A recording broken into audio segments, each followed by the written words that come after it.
Olá, alunos, tudo bem com vocês?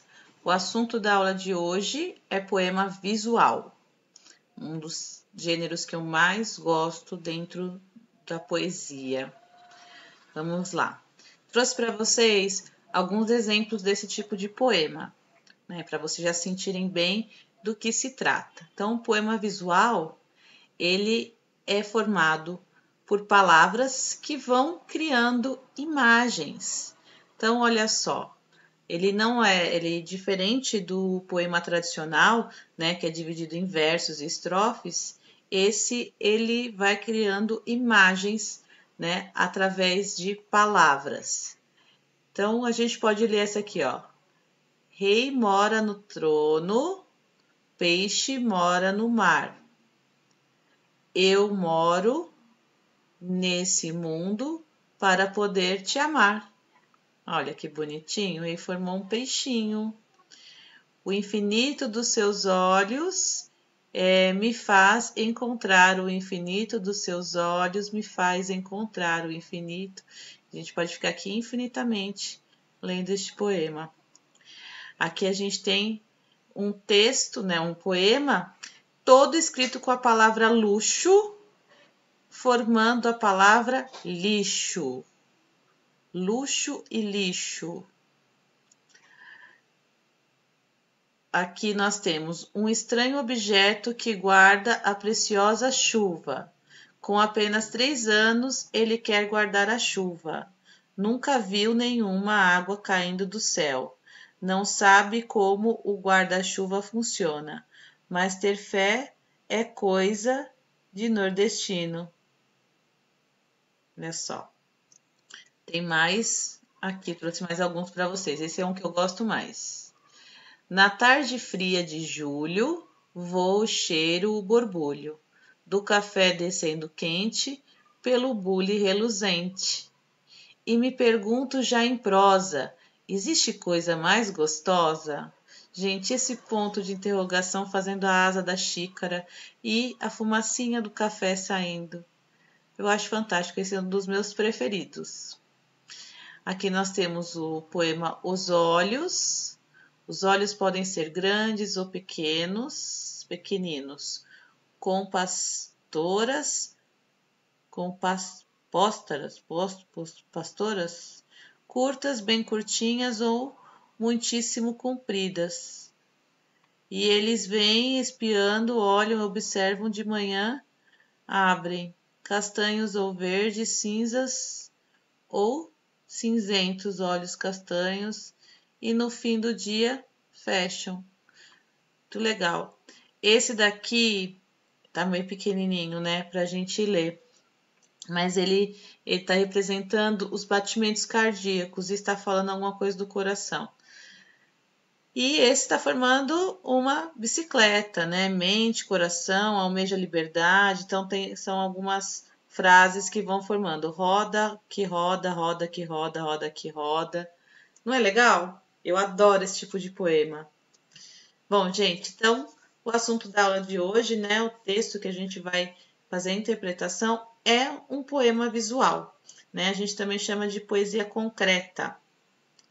O texto a seguir é um poema visual que apresenta estrutura bem diferente da dos poemas estudados neste capítulo. Você já leu algum poema visual? Antes de eu mostrar para vocês na aula de hoje, vocês já tinham lido algum? Não? Eu trabalhei com a turma do terceiro ano passado, um livro chamado Lápis na Mão, desse mesmo autor, desse poema que a gente vai ler hoje, que é o Léo Cunha. É muito legal, então tem várias poesias visuais no livro dele. Depois a gente pode, na aula ao vivo, eu posso até mostrar algumas para vocês darem uma olhada. Então, olha só esse poema, né? Somente observando essa estrutura, sem ler as palavras, se for possível, né? É possível vocês saberem do que trata esse poema? Explique. Então, eu quero saber disso na aula ao vivo, hein? E olha só, fundo todo preto, né? E aqui em branco escrito: torneira, cascata, cachoeira, catarata. que isso está representando, gente? O que essas palavras elas têm em comum? Torneira, cascata, cachoeira, catarata. E essa forma como está representada as letras. Conseguiram captar a mensagem? Sim? Não? Talvez? Bom, esse aqui é o Léo Cunha. Ele é doutor em arte e cinema pela UFMG. É professor universitário, jornalista e tradutor. Ele já traduziu mais de 20 livros e escreveu mais de 60 obras destinadas à literatura infantil e juvenil, entre poesias e crônicas. Também já compôs algumas letras de canção e escreveu 3 peças de teatro infantil. Entre as características de suas produções, destaca-se a presença do humor. Todas essas publicações lhe renderam alguns prêmios relacionados à literatura infanto-juvenil brasileira, como João de Barro, o Nestlé, o Jabuti, o FNLJ, na Fundação Nacional do Livro Infantil e Juvenil, e o Prêmio Literário Biblioteca Nacional, entre outros. Aqui nós temos 2 questões de interpretação oral. Eu quero saber as respostas de vocês na nossa aula ao vivo. E aqui a interpretação escrita. Então, observe como foram organizadas as palavras no poema Água e responda as questões as questões a seguir. Letra A. Por que as palavras foram organizadas dessa maneira no poema? Eu perguntei isso para vocês na hora que a gente terminou a leitura.